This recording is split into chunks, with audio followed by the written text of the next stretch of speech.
Olá, seja muito bem-vindo a Mundo Music 103.9 FM. Hoje vamos falar dos riscos que as pessoas correm ao fazerem procedimentos estéticos sem o auxílio, sem estar com um profissional capacitado. Mas antes, não deixe de curtir e compartilhar nossas páginas nas redes sociais. No TikTok, Mundo Music 103.9, no Instagram, @Mundo Music 103.9, nosso canal no YouTube, Mundo Music 103.9, e estamos também no Facebook. E para falar sobre esse tema de hoje, nós convidamos a médica dermatologista Marcela Assunção. Doutora Marcela, muito obrigado por ter aceito o nosso convite para falar de um tema que está em alta, né, devido aos casos recentes de mortes causadas por procedimentos feitos por pessoas não habilitadas. Para a gente iniciar, todo procedimento, seja ele estético, tem vários níveis e graus, né? O que as pessoas devem observar, o que elas devem fazer antes de se submeterem a esses procedimentos? Olá, muito obrigada pelo convite. É um prazer estar aqui de novo com vocês na Mundo Music.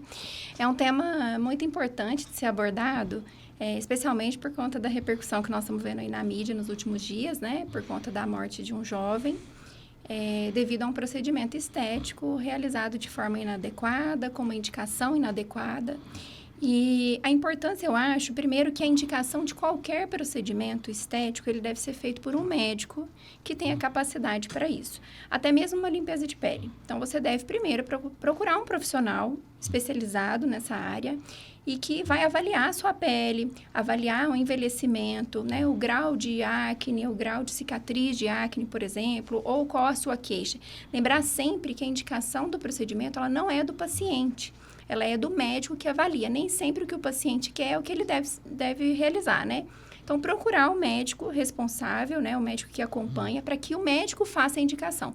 Até uma limpeza de pele, por exemplo, a indicação deve ser médica. Então, isso é muito importante que essa avaliação seja feita por um profissional qualificado. E aí, sim, a gente vai designar esse paciente para o profissional qualificado. Então, eu quero que faça uma limpeza de pele, eu vou indicar, por exemplo, uma esteticista. Assim como acontece na clínica, né? Você tem um paciente com uma dor lombar, você acha que precisa fazer uma fisioterapia, o médico indica e faz o encaminhamento para a fisioterapia. Assim também acontece na parte estética. Hoje temos uma abertura muito grande, muitas clínicas de estética que oferecem um serviço direto aos consumidores, podemos dizer assim, né? Como você disse, antes da pessoa fazer um procedimento, é bom procurar um médico, porque realmente o que está sendo oferecido para ela não é aquilo, não é?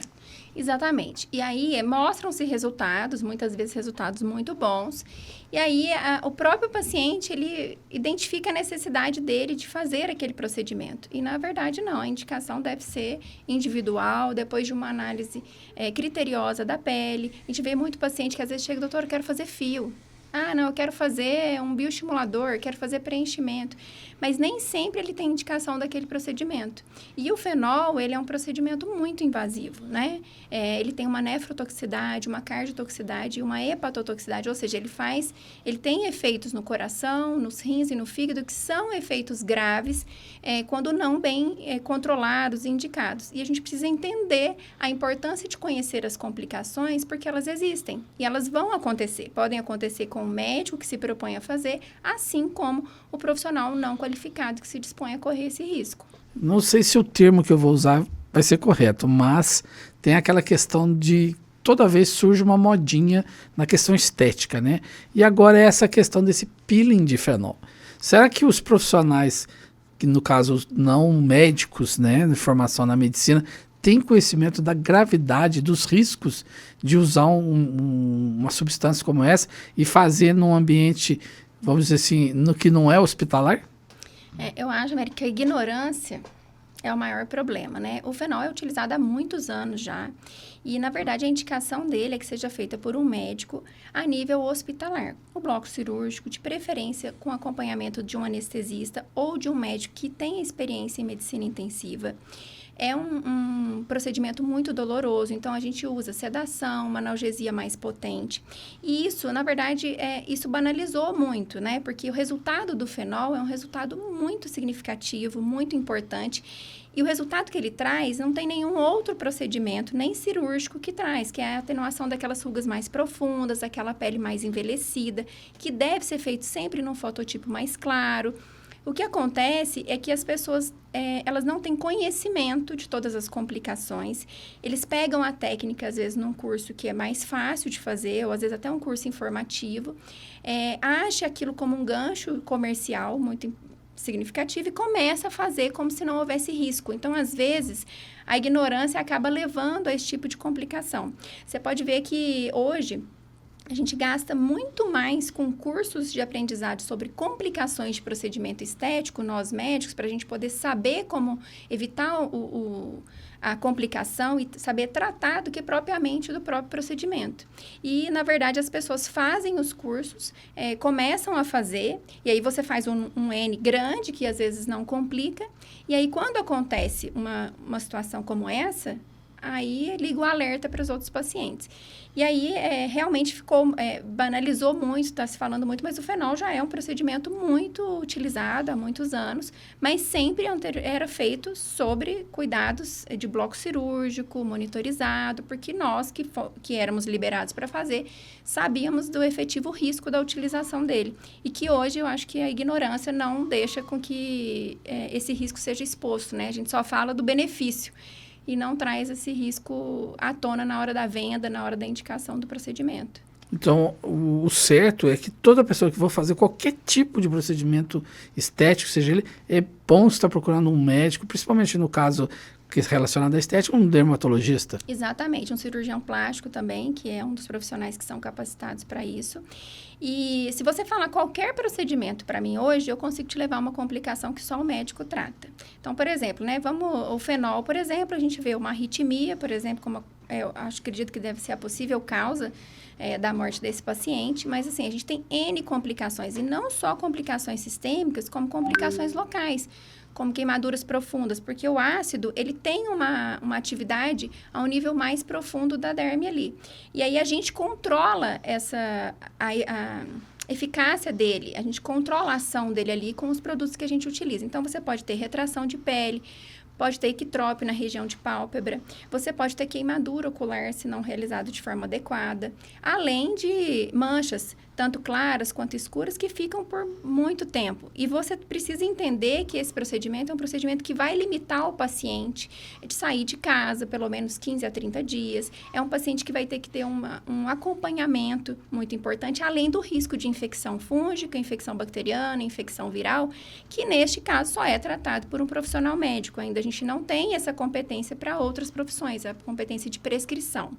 Ainda ali, no atendimento, a gente esperava que tivesse um equipamento, uma estrutura medicamentosa que pudesse atender o paciente naquela complicação. Porque se você se dispõe a fazer um procedimento que tem um risco, né, você não vai, por exemplo, fazer uma cirurgia num centro cirúrgico que não tem um carrinho de anestesia, que não tem um CTI, um hospital que não tem um suporte para tratar aquilo. E aí, quando você faz numa clínica que não tem esse suporte, você está sujeito a um ato como esse. Então, precisaria ali ter um carrinho de parada, um desfibrilador, as medicações que a gente utiliza numa parada cardíaca. Então, qualquer procedimento que você me falar hoje, estético, ele leva a uma complicação que depende de uma atuação médica, mesmo que tardia, né? Sim. Você vai fazer hoje uma toxina, você tem uma pitose de pálpebra, é importante, isso é o mínimo que pode acontecer. Você vai fazer um preenchimento com ácido hialurônico, preenchimento de lábio, rinomodelação, ótimo, fica perfeito. Você vai fazendo, dá certo. Quando dá errado, você tem uma necrose de aleta nasal, você precisa ter uma oclusão arterial aguda, que muitas vezes você precisa lançar a mão de um medicamento que a gente utiliza para remover esse ácido hialurônico, e esse medicamento pode gerar uma anafilaxia tão importante e é imediata, não dá tempo de ir para o hospital. Que você precisa ter ali uma epinefrina para utilizar, se tem uma parada cardíaca, você tem que ter adrenalina, você tem que ter amiodarona, tem que ter o treinamento. E quem é o profissional que tem condições de administrar essas drogas com competência? O médico. Sim. E isso não é mostrado para o paciente antes do procedimento. Então, eu acho que o maior risco é esse. Você pode fazer tudo que você tem a capacidade técnica para fazer, mas você também precisa saber tratar as complicações que isso pode acarretar, né, ao longo dos casos que você faz. E as pessoas também, elas não têm o hábito de se informarem, né, dos riscos que pode ter tanto estéticos quanto questão capilar também. Isso tem muitos problemas que a gente vê ao longo aí de décadas, vários casos de mortes. E o que acontece? Será que falta informação para a população? Falta informação até para os profissionais, né, que realizam. Falta informação. E eu acho que a mesma pesquisa que a gente faz para saber sobre o procedimento, a gente deveria fazer sobre o risco. E questionar o profissional que vai fazer. Você tem condições de tratar as complicações do procedimento que você vai fazer? Se você tiver, se você sentir confiança no profissional, né? Meu ponto de vista é que deva ser médico, mas a gente sabe que esse público que procura o profissional não médico, ele vai sempre existir. É como fazer uma tatuagem no estúdio, fazer a tatuagem na praça ali. Vai ter sempre alguém esperando na fila para fazer, por mais que a orientação chegue. Então, eu acho que a gente precisa sempre se informar. Eu acho que a questão de quanto mais seguidores o profissional tem, melhor ele é. A gente está vendo aí que isso não é a realidade. Pesquisar no conselho da profissão, se realmente ele tem esse registro, se ele é cadastrado, se ele tem competência para aquilo, né? Eu acho que isso leva a mais informação, conversar com outros pacientes que já fizeram, saber como que foi a experiência, eu acho que isso é muito importante. Como naquele caso, né? Ela fala, eu nunca tive nenhuma complicação. Depois apareceram vários pacientes falando de complicações que tivemos. Hoje mesmo eu vi de manhã uma outra paciente que fez com um profissional, não sei qual a profissão que realizou, não sei se foi esteticista, não sei te falar, que fez o fenol, o paciente está com uma infecção grave, foi para UTI. Então, assim, você vê, em 2 semanas, 2 casos, né? Casos. E aí, a gente fala que quando a gente começa, é igual o gestante. Você fica grávida, você vê um tanto de gestante depois, né? É a mesma coisa. Aparece uma complicação, vão aparecendo outras e as pessoas começam a divulgar mais. Eu acho que a informação aí é importantíssima.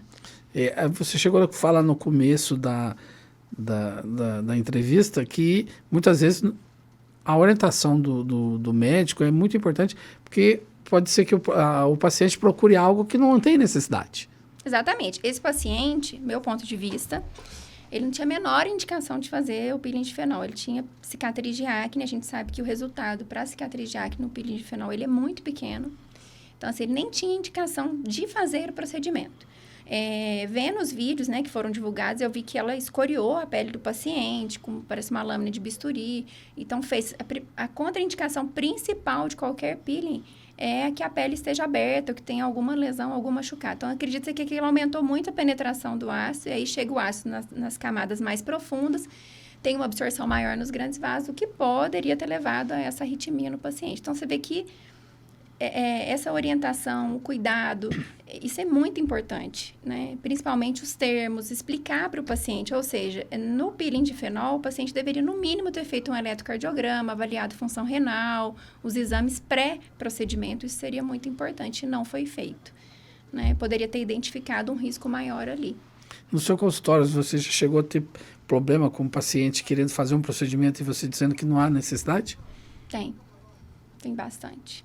Tem muito paciente que chega, quer fazer lábio, ele já tem um lábio bonito, ele já tem um volume bonito, mas ele quer fazer. E, às vezes, quando eu vejo que isso não vai trazer um resultado bonito nem para o paciente, nem eu quero que o paciente também fique um resultado inestético, porque ele é a minha propaganda. Então, eu não faço, eu realmente recuso de fazer. Tem paciente, por exemplo, que me procura querendo fazer fenol, que não tem indicação nenhuma, ou quero fazer um laser e o paciente tem um melasma que não tem indicação para fazer. Então, geralmente, eu prefiro não fazer e ficar com a consciência tranquila do que realmente, às vezes, a gente vê profissional que cede muito ao gosto do paciente ou por conta da questão financeira, da venda, acaba cedendo e fazendo, né? E isso não é ético, não é o ideal.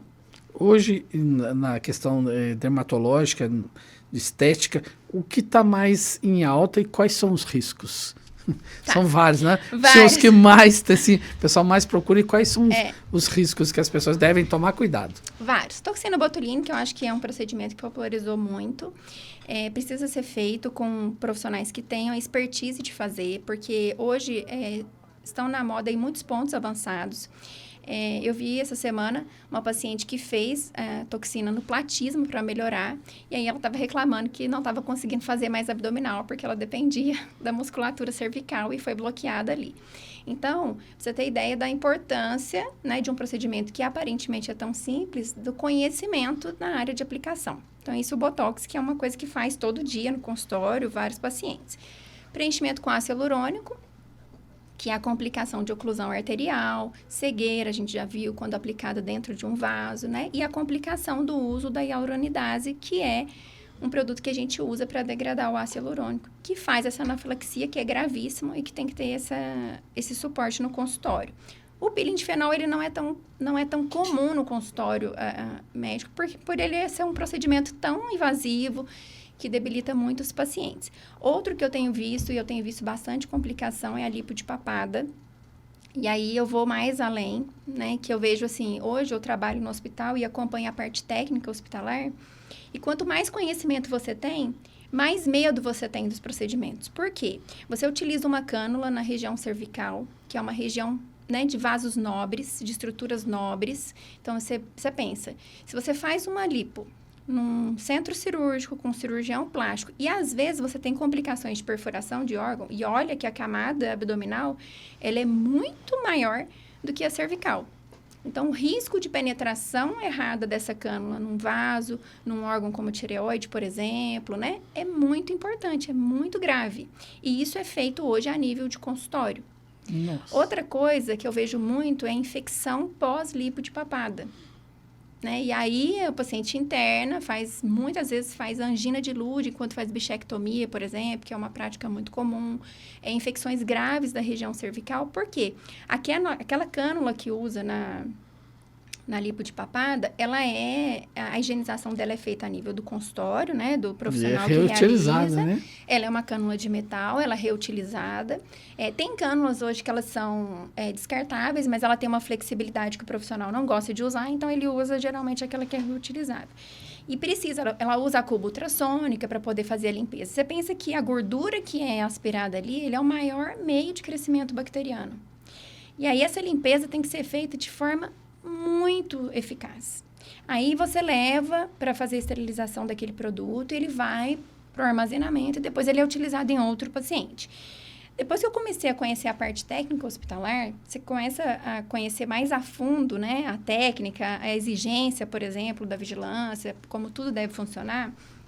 Você vê que esses produtos que são esterilizados para cirurgia, por exemplo, num bloco cirúrgico, eles ficam armazenados num ambiente específico, com uma temperatura específica, que é controlada 2, 3 vezes por dia. Porque se essa temperatura oscila, você aumenta muito a proliferação bacteriana no material que já está limpo. Nossa, agora, você imagina isso feito a nível de consultório.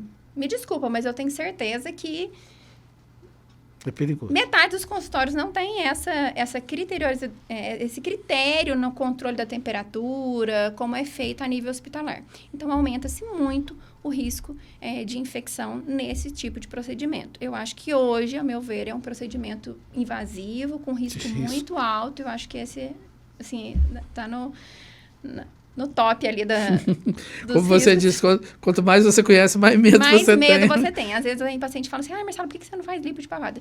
Primeiro, eu não tenho conhecimento técnico para isso, não tenho, e não tenho interesse de adquirir, porque eu acho que, para mim, na minha visão, não é um procedimento que deve ser realizado em consultório. Os pacientes meus que procuram, normalmente eu indico para um cirurgião plástico, que ele sinta confiança, e acho que deve ser feito a nível hospitalar, ou até mesmo num ambiente que tenha todo o amparo para essas complicações. Então, mais uma vez, deixar bem claro para as pessoas, da mesma forma que elas pesquisam os procedimentos, ela deve procurar um profissional e pesquisar os riscos também, né? Exatamente. E questionar o profissional se ele tem competência para atender as complicações, caso elas aconteçam. Porque complicações acontecem com todos, né? Você tem que estar fazendo. Só acontece com quem faz. Mas você precisa ter conhecimento para tratar elas. Eu acho que isso é o mais importante. Sem dúvida. Doutora Marcela, mais alguma observação que você gostaria de deixar para os nossos espectadores? A primeira coisa que eu acho é a gente realmente olhar para si e ver qual a real necessidade desses procedimentos. E realmente procurar mesmo um médico capacitado que possa fazer essa avaliação, indicar. Se não for de competência do médico fazer aquele procedimento, ele vai indicar. Seja ele um fisioterapeuta, seja um esteticista, enfim. A gente tem uma gama de colegas profissionais, né, em todas as profissões que nos auxiliam tanto. Eu tenho certeza que a indicação vai ser correta. E você ter confiança, né, de que o lugar que você está fazendo tem todo o amparo necessário, né, que você vai ter esse suporte, principalmente no pós-procedimento. Porque muitas vezes a gente faz o procedimento, depois você não consegue o contato com o profissional, para poder dar esse suporte. Eu acho, né, quem pariu que cuide. Então, se você fez o procedimento, você tem que tratar. Hoje em dia, você vê que as consultas mais caras são com os médicos que tratam complicações de profissionais não médicos. Sem dúvida. Tem consultas hoje que chegam a custar R$20 mil para tratamento de complicação. Uma coisa que se parecia barata acaba ficando Exatamente. muito cara no final. Exatamente. É isso. Muito obrigado mais uma vez por ter aceito o nosso convite. Por nada, é sempre um prazer estar aqui com vocês. E o Repórter Mundo Entrevista fica por aqui, mas não deixe de curtir e compartilhar nossas páginas nas redes sociais. No TikTok, Mundo Music 103.9, no Instagram, @Mundo Music 103.9, nosso canal no YouTube, Mundo Music 103.9 FM, e estamos também lá no Facebook. Até o próximo Repórter Mundo Entrevista.